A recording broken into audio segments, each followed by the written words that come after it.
Viewers, superstar Shakib খানের বিয়ের কথা শুনে অপু বিশ্বাস হঠাৎই অসুস্থ হয়ে পড়ল। ভিউয়ার্স, অপু বিশ্বাস কি অসুস্থ হয়ে পড়েছেন, না সে কিছু খেয়েছেন, কেউই বলতে পারছে না। বিস্তারিত জানতে ভিডিওটি এক মুহূর্ত না টেনে আমাদের সঙ্গে থাকুন। অনেক দিন চলছে শাকিব খানের বিয়ে নিয়ে আলোচনা সমালোচনা। শাকিব খান কাকে তৃতীয়বারের মতো বিয়ে করছে, এ ব্যাপারটি যেন আর থামছেই না। মিডিয়ায় এখন এ নিয়েই চলছে সমালোচনা। এ নিয়ে অপু বিশ্বাসের কোনো মাথা ব্যথা না থাকলেও ব্যাপারটা কিন্তু দূরে সরিয়ে রাখতে পারছেন না।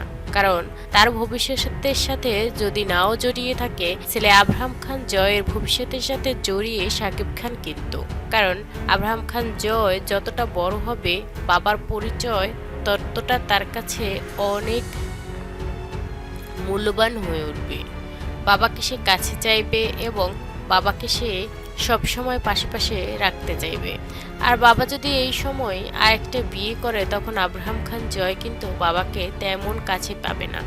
এমনটাই মাঝে মধ্যে ঘোরপাক খাচ্ছে অপু বিশ্বাসের মাথায়। শাকিব খান তবে কি এবার সত্যিকারই তৃতীয়বারের মতো বিয়ে করতে যাচ্ছে? কিন্তু কে হবে সে পাত্রী? এই নানা কথা চিন্তা করেই অপু বিশ্বাস অসুস্থ হয়ে পড়েছেন। আর তীব্র এই গরমে কিন্তু সবার জীবন নাজেহাল। অপু বিশ্বাসও কিন্তু তার ব্যতিক্রম নয়। এই গরমেও তিনি কিন্তু কাজ থামিয়ে রাখছেন না, সব কাজগুলোই এগিয়ে নিয়ে যাচ্ছেন। তাই তো এই গরমে এত টেনশন, সবকিছু মিলেই অপু বিশ্বাস হঠাৎ অসুস্থ হয়ে পড়েছেন। ভিউয়ার্স, ব্যাপারটা আসলে এটাই হয়েছে যে গরমে অপু বিশ্বাস অসুস্থ হয়ে পড়েছেন। এ ব্যাপার নিয়ে আপনার কি মতামত? শাকিব খানের বিয়ে নিয়ে আপনি কি চান? কার সাথে বিয়ে হলে বেশি খুশি হন?